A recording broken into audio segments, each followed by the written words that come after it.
السلام علیکم دوستو۔ انسان پچھلے سینکڑوں سال سے دور کی چیزوں کو دیکھنے کے لیے دوربینوں کا استعمال کرتا چلا آ رہا ہے۔ ابتدا میں انہیں صرف جنگ و جدل اور سمندروں میں دور سے آنے والے بحری جہازوں کو دیکھنے کے لیے استعمال کیا جاتا تھا۔ یورپ کے مشہور ماہر فلکیات گیلیلیو کو وہ پہلا انسان تسلیم کیا جاتا ہے کہ جس نے دوربین کے ذریعے اجرام فلکی یعنی چاند، سورج اور سیاروں کا مشاہدہ کیا۔ گیلیلیو ہی وہ پہلا شخص تھا کہ جس نے اپنی ٹھوس شواہد کی بنیاد پر یہ بتایا کہ زمین ساکن نہیں بلکہ یہ سورج کے گرد گردش کر رہی ہے۔ گیلیلیو نے اپنی ان نظریات کی بھاری قیمت بھی چکائی اور اپنی تمام عمر کلیسا کی قید میں گزاری۔ گیلیلیو کے بعد انسانی تاریخ میں بہت سے سائنسدان آئے اور گیلیلیو سے کہیں بڑی اور طاقتور دوربینیں بنائی گئیں جنہوں نے ہماری کائنات کو دیکھنے کے نظریے کو یکسر بدل کر رکھ دیا۔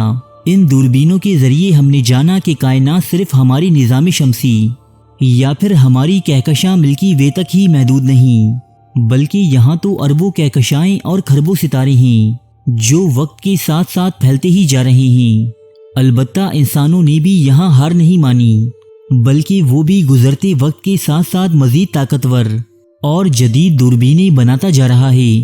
اسی سلسلے کی ایک کڑی جیمز ویب ٹیلیسکوپ بھی ہے جسے 25 دسمبر 2021 کو خلا میں لانچ کیا گیا ہے۔ فی الحال یہ دوربین ابھی اپنے سفر میں ہے۔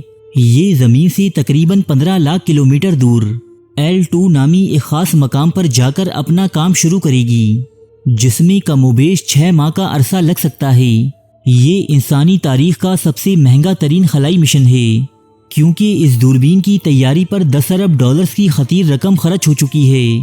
جیمز ویب ٹیلیسکوپ کو انسانوں کی بنائی اب تک کی سب سے پیچیدہ اور جدید مشین بھی کہا جا رہا ہے جسے بنانے میں کئی ممالک کے سائنسدانوں نے اپنی زندگیاں وقف کر دی ہیں۔ ناسا کے مطابق جیمز ویب ٹیلیسکوپ اس قدر طاقتور ہے کہ یہ کائنات کے آغاز کو دیکھنے کی صلاحیت بھی رکھتی ہے۔ جیمز ویب ٹیلیسکوپ کے ذریعے ہم اس قابل بھی ہو سکیں گے کہ اپنی نظام شمسی سے باہر موجود سیاروں پر زندگی کے شواہد تلاش کر سکیں، جبکہ سائنسدانوں کو یہ بھی امید ہے کہ جیمز ویب ٹیلیسکوپ کافی عرصے سے انسانوں کے لیے معمہ بنی ہوئی کچھ چیزوں جیسے بلیک ہولز، ڈارک انرجی اور ڈارک میٹر کو سمجھنے میں بھی مدد فراہم کرے گی۔ دوستو، یہ جیمز ویب ٹیلیسکوپ کا ایک چھوٹا سا تعارف ہے۔ اب ہم کچھ بات کریں گے اس تنازع کی جو سن 2002 سے اس ٹیلیسکوپ کے ساتھ منسلک ہے، اور یہ تنازع ہے اس ٹیلیسکوپ کے نام یعنی جیمز ویب کو لے کر۔ جیمز ویب دراصل امریکی خلائی ادارے ناسا کی دوسرے سربراہ تھے جنہوں نے سن 1961 سے لے کر 1968 تک یہ ذمہ داری نبھائی۔ اس سے قبل وہ امریکی اسٹیٹ ڈپارٹمنٹ سے وابستہ تھے۔ یہ دور نہ صرف سائنسی اور خلائی ترقی کے حوالے سے اہم تھا بلکہ سرد جنگ میں سابق سوویت یونین کے مقابلے میں امریکہ نے عالمی سطح پر خود کو اعلیٰ و برتر بھی منوانا تھا۔ یہ وہی دور تھا کہ جب امریکہ چاند پر جانے کی اولین پرواز بھرنے کی تیاریوں میں مشغول تھا۔ جیمز ویب نہ صرف اپنی سائنسی قابلیت کی وجہ سے مشہور ہیں بلکہ ان کی سیاسی بصیرت نے بھی امریکی خلائی مشن کو ایک نئی جہت فراہم کرنے میں کلیدی کردار ادا کیا تھا۔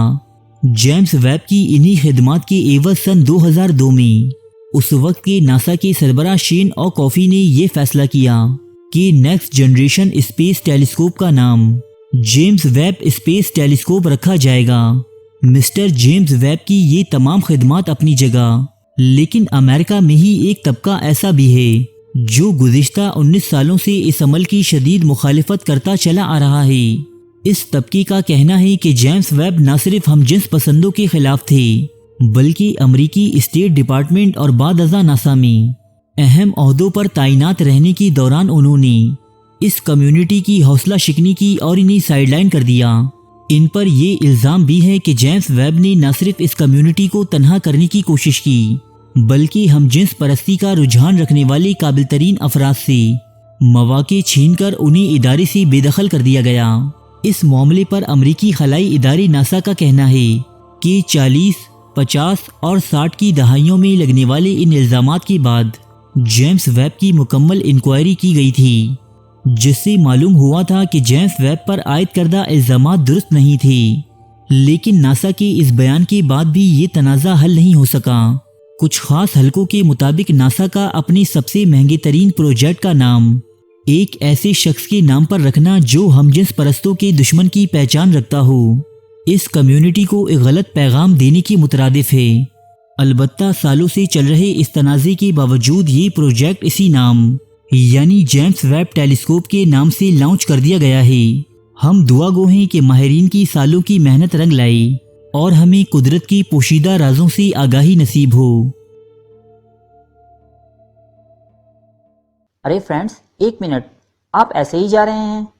اتنی محنت سے ویڈیو بنائی ہے، ایک لائک تو بنتا ہے نا؟ اور دوسرا یہ کہ آپ ہمیں اتنی بڑی دنیا میں دوبارہ کیسے ڈھونڈیں گے؟ تو اس کا حل یہ ہے کہ آپ ہمارے چینل کو سبسکرائب کر لیجئے اور اس بیل کے آئیکن کو کلک کر دیجئے۔ اس طرح ہمارے آنے والی تمام ویڈیوز آپ تک پہنچتی رہیں گی۔ ارے ڈریے مت، یہ بالکل فری ہے۔